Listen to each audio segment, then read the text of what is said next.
अस्सलाम वालेकुम तमाम देखने और सुनने वालों को। मैं हूं साजिद रामे और आप जो वीडियो देखने जा रहे हैं ये मुझे रिकॉर्ड करना पड़ रही है बिकॉज़ मेरा कोई इरादा नहीं था, प्लान नहीं था रिकॉर्ड करने का। बल्कि आने वाले चंद दिनों में अपना एक मैं वीडियो चैनल लॉन्च करने वाला था, जिसके ऊपर काम जारी था। लेकिन आज मुझे करना पड़ा। जो कुछ पंजाब असम्बली में हुआ, जिस तरह से खान साहब ने पंजाब असम्बली में अपनी ताकत को ना सिर्फ मनवाया बल्कि पूरे पीडीएम की 13 जमातों, उनके पीछे जो खड़े हैं सहूलतकार, उनको जो बैक कर रहे हैं इस्टेब्लिशमेंट और दूसरे ताकतवर हल्के और इदारे और शख्सियात, उनको बताया कि जो शख्स अल्लाह ताला पे ईमान रखता है ना वो कभी हार मानता है और ना अल्लाह ताला उसे हारने देते हैं। एक छोटा सा वाक़या आपसे शेयर करता हूँ। रिंग में दो पहलवान लड़ रहे थे और एक पहलवान दूसरे को नीचे गिरा के उसके सीने पे बैठा हुआ था, उसे धड़ाधड़ मुक्के रसीद कर रहा था और साथ में रो भी रहा था। देखने वालों ने हैरानी से पूछा कि ये क्यों? तो उसने कहा कि मुझे पता है जब भी ये नीचे से निकलेगा तो मुझे बहुत फैंटी लगाएगा। अगर आप गौर करें तो एक ऐसा ही मैदान लगा हुआ है पाकिस्तान में भी, जिसमें बज़ाहिर तमाम इदारे, पीडीएम, तमाम वो ताकतवर हल्के, उन्होंने इमरान खान को नीचे गिराया हुआ है और अपने ख्याल में वो खान साहब को मार भी रहे हैं और साथ में ऊंची ऊंची रो भी रहे हैं, क्योंकि उन्हें पता है जब भी ये नीचे से निकला तो बहुत मारेगा। 9 अप्रैल को जो कुछ हुआ वो एक तमाशा जो पूरी दुनिया ने देखा, जो शायद कभी आज तक किसी और मुल्क में नहीं हुआ कि एक सिटिंग प्राइम मिनिस्टर के लिए रात को अदालतें खोली गई। और हैरत अंगेज़ ये कि 2 प्रिजन वैन्स आई, पूरे इस्लामाबाद को कंटेनर्स लगा के ब्लॉक किया गया। और क्या आपके दिल में भी यही ख्याल हमेशा से है कि वो वैन्स किसको डराने के लिए लाई गई? वज़ीर आज़म तो खान साहब थे, तो किसके हुक्म से वो वैन्स आई और क्यों आई? अगर महज एक वो हियरिंग थी जिसके लिए रात को अदालतें खोली गई, तो वैन्स के आने का क्या मकसद था? तो किसको डराने के लिए वो वैन्स बुलाई गई?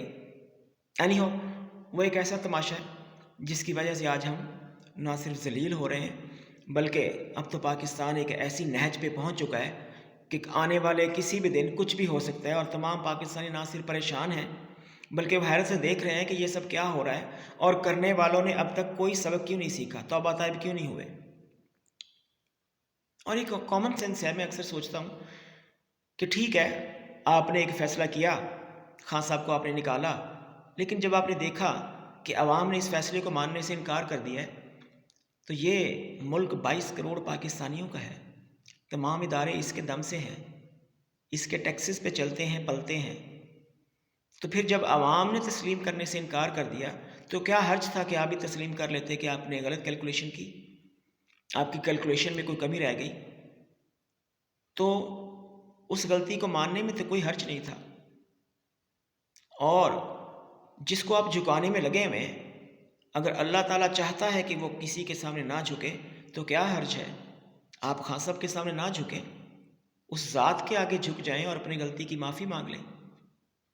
ये पाकिस्तान सबका है और हमारी आर्मी नो डाउट इस नंबर 1 इन द वर्ल्ड, और ये वो आर्मी है जिससे अवाम बहुत प्यार करती है।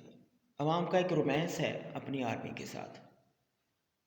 तो मैं इस्टेब्लिशमेंट और तमाम इदारों से पूछूंगा कि क्या आप नहीं देख रहे कि पिछले 9 माह से हमारी इस फ़ौज के वक़ार में, इज़्ज़त में कमी आई है?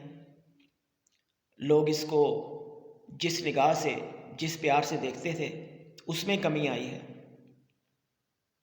लोगों को परेशानी हुई है जो कुछ हुआ। बज़ाहिर तो ये कहा गया, बज़ाहिर तो नहीं, सामने आके तो ये कहा गया कि हम न्यूट्रल थे, लेकिन आपको भी पता है पाकिस्तान में इतना बड़ा वाक़या आर्मी की सपोर्ट और कॉन्सेंट के बगैर मुमकिन नहीं है।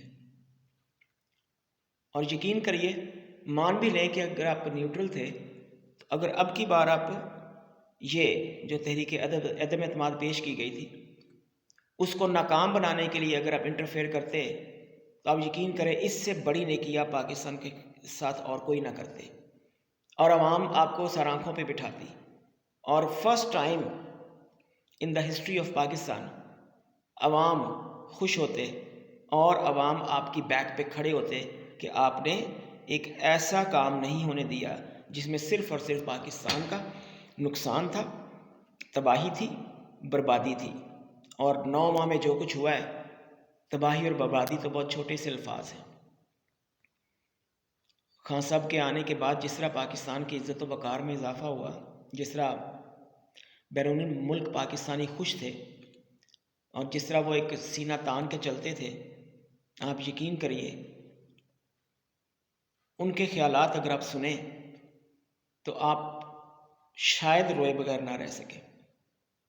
اور پھر 9 ماہ سے جو کچھ ہو رہا ہے، کیا کسی کو نظر نہیں آ رہا کہ ایک ایسی غلطی جو آپ نے اپنی دانش میں اس لیے کی کہ آپ ایک سیٹلمنٹ کے ساتھ پی ڈی ایم کو لے کے آئے، اور جب آپ نے دیکھ لیا کہ وہ کسی ایک شخص نے بھی نہیں مانا، تو چلیں تب نہیں، اب تو آپ باز آ جائیں۔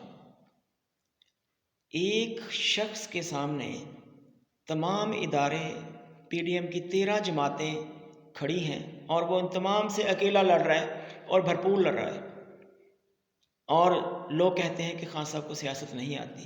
ٹھیک کہتے ہیں، واقعی اس کو سیاست نہیں آتی، کیونکہ وہ روایتی سیاست کرتا تو شاید اب تک وہ حکمران ہوتا اور ابھی بھی پرائم منسٹر ہوتا۔ اور یہی وہ چیز ہے جو پاکستانیوں کے دلوں میں گھر کر گئی۔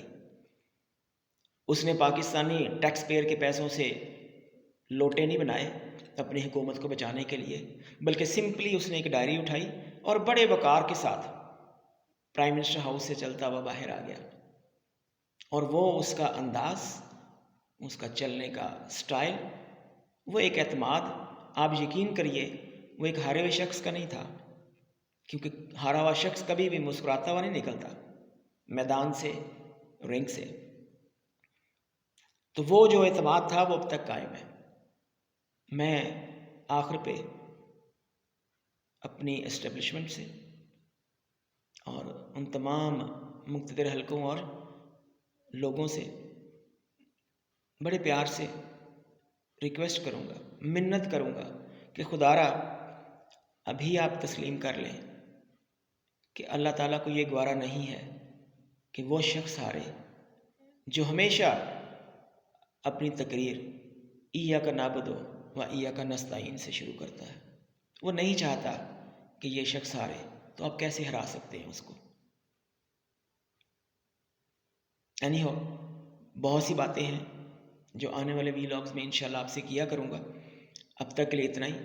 میں صرف اتنا کہنا چاہوں گا کہ پاکستان قائم رہنے کے لیے بنا ہے، اور 75 سالوں میں جو کچھ ہوتا آیا ہے اب اس کو ختم ہونا ہے، اور اس کو نہ صرف ختم ہونا ہے بلکہ اس کو ہمیشہ کے لیے اب چینج بھی ہونا ہے۔ نعوذ باللہ رمضان کی رات میں وجود آنے والا یہ پاکستان تباہ ہونے کے لیے نہیں بنا، انشاءاللہ یہ ہمیشہ قائم رہے گا اور قیامت تک قائم رہے گا۔ مجھے اجازت دیجیے، ملیں گے انشاءاللہ آپ کو چند دن بعد اپنے ایک نئے چینل پہ فرسٹ ویلاگ کے ساتھ۔ یہ 2 فرسٹ ہے، لیکن یہ ایسا ہے جو مجھے ریکارڈ کرنا پڑا۔